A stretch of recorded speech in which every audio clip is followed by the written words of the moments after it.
Kamusta guys? Today's video, meron tayo ditong unboxing and review ng Poco C71 smartphone.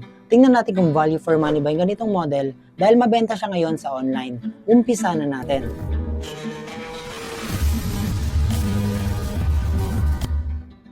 Mga colors na available nito guys ay merong asul, kulay gold, at itong itim na pinili ko. May dalawang capacity variant na available nito sa Pinas, merong 364 at 4128. Buksan na natin to guys para ma-check ang buong specs. Meron ako dati nabuksan na predecessor nito na galing sa Redmi. Tingnan natin kung goods ba yung upgrade na to, and ito na yung phone natin, pero unahin muna ang mga package na kasama ng unit. At meron siyang user's manual na may warranty card.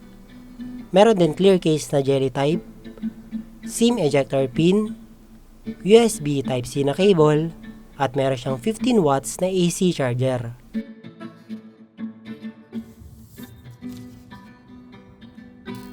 Ito na guys, si C71 natin. Sa right side nito ay merong volume buttons at power button. Kasama na rin dyan yung fingerprint na function. Sa kaliwa ay SIM card SD card slot na pwedeng dual SIM at micro SD. Sa taas ay nandito yung speaker ng phone natin at sa baba naman ay yung 3.5mm jack, Type-C port at yung microphone.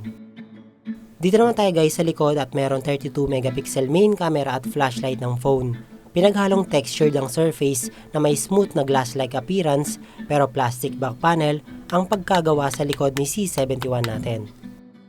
Next naman i-start na natin yung Android nito guys para ma-check ang kompletong specs ni Poco C71.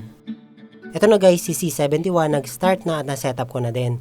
Average yung first impression ko sa smooth ng phone natin dahil naka-default yung refresh rate nito sa 60. Pero pwede natin mataasan yan up to 120Hz. Android 15 na operating system, stock to guys, hindi siya HyperOS. Unisoc T7250 ang processor, octa-core na yan guys. 3GB ang base RAM nitong akin. Pero pwede mo taasan yan gamit ang memory extension up to 3GB na virtual. Reboot mo lang yung phone para ma-apply yung setting.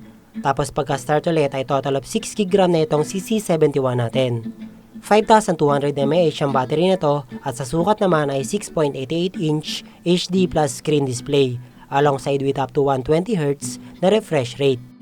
Tapos sa storage naman, 64GB ang ROM ni C71 natin. Ito naman guys, yung mga sample images and video captured ng ating Poco C71 smartphone.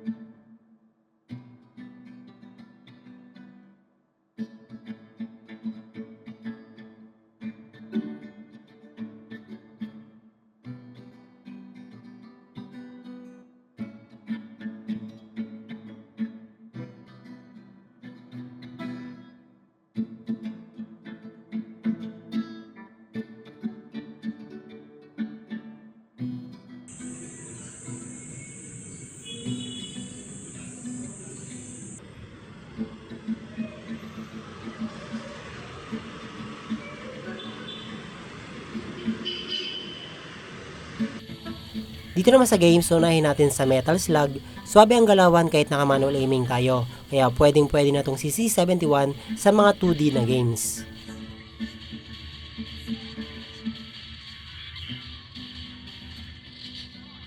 Sa CODM naman, smooth naman siya sa low to medium pero wala siyang gyroscope. Kaya malalaro mo naman siya guys, lalo na kung hindi ka gumagamit ng ganun na feature ng phones.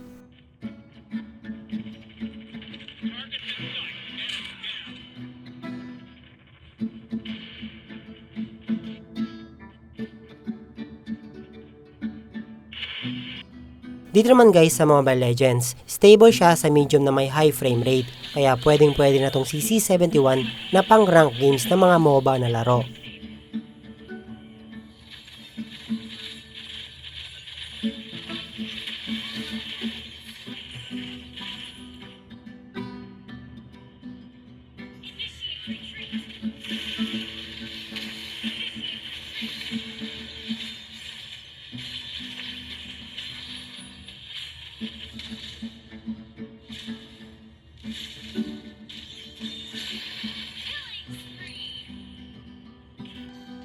And panghuli itong RPG na Dragon Nest. malalaro mo siya sa 30 FPS na high graphics, kaya sakto na tong C71 natin na pang grind sa mga ganitong games.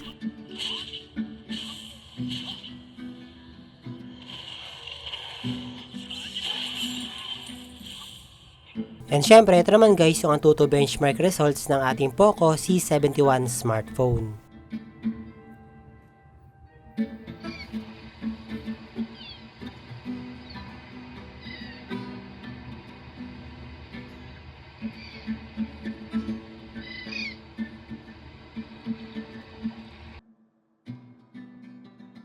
Conclusion natin guys, sulit na rin siya para sa akin at nakasale ito ngayon, kaya mas mura natin siya mabibili sa online.